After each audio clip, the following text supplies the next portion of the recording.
I'm not for everybody, that also means I'm not for every job. I just fell in love. I just quit my job. Okay, you got me. I ain't fallen in love quite yet, but I did quit my job. You want a drink? I made you one. You know I wasn't gonna forget about you like that. Here's yours. Hey besties, welcome back to my channel. If you're new here, hello. Hope you become a new bestie. So let's get into why I quit my job. It's been a week and I'm experiencing so many emotions. I want to share them with you. I got notes too because I want y'all to be able to take something away from this video. Let's get into it. Before we get into it, I want to make a toast to myself. I don't know about you, but I've had a habit of staying in places way longer than I needed to be. Yeah. It ain't fun. When I realized that I had this habit, I had to take responsibility because at that point I was aiding in my own harm. Being in spaces that never actually had a space for me and then trying to force it to fit, it never worked out. This time around, when I noticed that my expiration date was coming up for this job, it was time to go. It takes courage to leave a place that you don't want to be anymore or that you just don't belong in, but it's absolutely necessary. I'd rather quit and not know what's next than be in a space where I'm not wanted or a space that was never for me to begin with. So anyway, back to this toast. You got your drink? I am toasting to my younger self because she went through so much, trying to fit in these spaces, trying to be loved, seen, and heard. And I'm toasting to her. Because of her, I was able to find the courage to leave an environment that just wasn't working out for me. Toast to my youngest self. I love you. You're always a part of me. Let's toast. Cheers! If you don't know me, you're probably wondering what the heck was her job. I'm a therapist and this was my first big girl job after graduation. So this job meant a lot to me and I really wanted it to work out because it's my first job after graduation. I got this job a year after I graduated. So when I finally got the job, I was so excited and I just knew this job was gonna change my life. I knew it was gonna bring me so much clientele. I knew that it was gonna be a place for me to grow and that just didn't happen. So why did I leave my job? I have a couple of reasons why I left my job, but I'm gonna stick to the most important ones. There was an event that happened that was the catalyst to me leaving. So before, it was like I was in a space where I had accepted where I was at clientele-wise, and I was prepared to stay down. I was like, okay, we're gonna write it out, we're gonna see what's gonna happen. Then this event happened, and everything just kind of went so quick. Funny enough though, before this event, I had a really weird feeling and I couldn't shake it. Like, it was a really deep feeling in my gut and I just knew something was off. That was like a Saturday. The week from that Saturday is when the event happened. 3 days before the event happened, I was praying to God every day and I was like, God, please just remove what's no longer for me. I need clarity in my life. Please provide me clarity. Please remove things that don't serve me. And again, the event happened. So I kind of received signs that kind of told me that's probably what I would have to do is to quit. Those signs were to prepare me so that when that event did happen, I could go ahead and move forward with quitting. When that event happened, I had to really sit with myself and ask myself, Key, is this actually serving you? Are you actually growing? The answer was no. I realized that environment was not gonna help me grow. That was the first reason I left. The second reason I left is because I wasn't making a lot of money. Now, when y'all see my paychecks, y'all probably gonna be like, girl, what in the world? But hear me out. Hear me out. I was doing what I love. Sometimes when you're doing what you love, the money doesn't follow immediately. I fully accepted that. This being my first job out of college, I knew that it wasn't just gonna be like, boop, you got 20 clients a week and you're just like the top and you have a wait list and da-da-da-da. It could be, right? There was also a possibility that it couldn't be. Being a therapist can be taxing, but one thing I will say is that I never felt drained. I was always so excited to talk to my clients, so excited to hear the tea, and so excited to do inner work with them. I genuinely love what I do, so I stayed. Here's what my paychecks were like. Yeah. I'm gonna say it because I know you're thinking it. Girl, how the hell were you living off that? The thing is, I wasn't. That was like 2 bills. Like, none of my paychecks were over $400. When you're in private practice, you get paid per session. Basically averaging like 5 to 6 sessions per week, and I was getting paid every 2 weeks. So yeah, it wasn't enough to live on, but again, I stayed down because I love what I do, and I just knew that me doing something I love is only gonna bring more abundance, maybe not in this place, but it's gonna bring more abundance in my life because I'm doing something I enjoy. Clients were coming to me every week or bi-weekly. Do you know how much dedication and loyalty that you have to have, not only to show up for yourself, but to actually spend this time and this money with one person? I don't take that for granted at all. Because I was like, these people rock with me, we vibe, we doing inner work together, like, let's get it. That was another reason. I'm not gonna lie, I did not expect to be quitting my first big girl job. I didn't. Like I said, I thought that this job was going to change my life. Here is what I've learned over the past 5 months. Number one, being too transparent can actually cause you harm. If you're a bestie, you know I'm super transparent. But I realized that I needed to limit my transparency when it comes to jobs. Employers will ask you questions that they don't really want the answer to. So when you are honest, they can actually use that against you. I was just talking to my friend about this, and she was basically saying that at the end of the day, a business is a business, and the business is going to do what's best for the business financially. That's all it comes down to. And it's unfortunate that it happens that way, because I don't feel like money should necessarily be the ultimate deciding factor of something, but that's the reality that we live in. I had to realize that even when people do ask me questions, I have to be aware of what this environment is. And I think sometimes jobs want to create an environment of closeness, right? And so you feel safe to open up, you're prompted to open up, but then when you do open up, it's used against you. So being too transparent can actually harm you, so be mindful of that. That doesn't necessarily mean be closed off, but just know the people that you're around and the space that you're in and move accordingly. Number two, you don't have to prove that you're valuable to any job, period. You and I are valuable because we exist. So we are therefore inherently valuable, and our value doesn't need to be proven to anybody. I noticed at this job that I would share stuff that I was working on or doing to be like, hey, I'm valuable. Hey, look at me. I just got this podcast interview. Hey, look at me.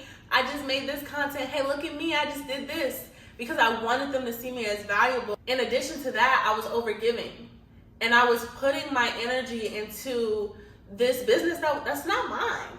And it's not to say that you don't want to put energy into your job, right? You want to put energy into your job, but you also want to preserve your energy. Because again, jobs can leech off of your energy, and then you find yourself overgiving, and then you find yourself being unappreciated. So I realized that there were small things that I would do to try to be like, hey, even though I'm not bringing in the clientele that I know that is preferred at the moment, this is also what I'm doing, and I'm really, really worth it. So just know that I'm worth it. And also, my clients really loved me, okay? So again, we did great work. Anytime I feel like I have to prove something to a job, that means that it's not right for me. I'm valuable, I'm great, I'm a bomb-ass therapist. Period. Moving on.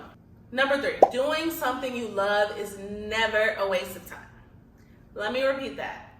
Doing something you love is never a waste of time. I really wanted to touch on this point because I know sometimes we feel like, oh, we just spent all this time at the job. For me, it was 5 months. For you, it could be 6 months, it could be 12 months, whatever the case. It could be 10 years. And you're like, dang, I spent all that time at a job, and what do I get out of it? If you're doing something you love, you didn't waste time, you learned something. You were able to walk away with something. Even if you weren't doing something that you love, you're still able to walk away with lessons. So it wasn't a waste of time for me. Was it necessarily the experience that I deserved? No. Did I deserve better? Absolutely. I'm not gonna let this experience stop me, and I'm not gonna let this be like a dent in my career. When I made the decision to move forward with this job, I followed my heart, and I don't regret it. I don't regret it at all, because that is what my heart was saying at that specific time. So there's nothing to regret. Just because you follow your heart doesn't mean it's gonna last forever. It just means that you followed your heart, you honored yourself and how you felt, and that's all you can do. That's literally all you can do. Everything isn't meant to last forever. And that's on knowing your expiration date at a job. Number 4, it's okay to change paths. A lot of y'all don't know, but I used to be a hairstylist. I was a hairstylist for 7 years, okay? Now, therapy was always a love of mine. Like, I always wanted to be a therapist. But while I was working towards my goal of being a therapist, I was a hairstylist. Once that fell out of alignment, I didn't do that no more. I was also a business owner. I had a hair company. Once that fell out of alignment, I didn't do that no more. Once this job fell out of alignment, I quit. Don't be afraid to leave things that are no longer for you. You have to trust the signs when you see them. But it's worse staying at a place that you know is not for you than actually stepping in faith. Know that no matter if you don't know what's next or not, what you do know at this current time is that this place ain't for you. It's not for you. Trust that. And trust that as you leave what's not for you, you step into what is. Abundance is always on your side. So anything that you lose is always going to be replaced by something better. But you got to make sure you do what's best for you. You can't hold on to what's not meant for you and expect to get what's meant for you. You feel me? It's okay to change paths. It's okay to change careers. It's okay to change jobs. I am 26 years old. Yes, I did expect longevity at this job, but we got more options. When you start moving with an abundance mindset, you realize that there are so many options. Do you know how many jobs are out there? You know how many jobs will be lucky to have you? So many. Don't be afraid to leave. There's so many more options for you. Why do you keep acting like you don't have options? Do you know who you are? You are literally the main character. You are the shit. Act like it. And last one. You don't need external validation to validate how you feel. Come on, let me say it again. You do not need external validation to validate your feelings about your job. One thing that I noticed about myself is that when all these events were going on, I was talking to like 3 or 4 people that I trust to tell them what was going on. When I was telling them, I wanted some type of reaction out of them to validate my anger. I was low-key like telling them so they could be angry for me. Their anger would not make up for my lack of anger. I had to develop the courage to feel the anger on my own, to feel sad, to feel upset. I could not count on them to do that for me. That wasn't their experience. This is my experience. And I get to feel however I want to feel about this experience, and it's valid, 100%. I deserved a lot better, but that's okay. I have sat with my feelings about that, but it's okay to validate your own feelings about however. If you hate your job, you hate your job. If you want to quit, you want to quit.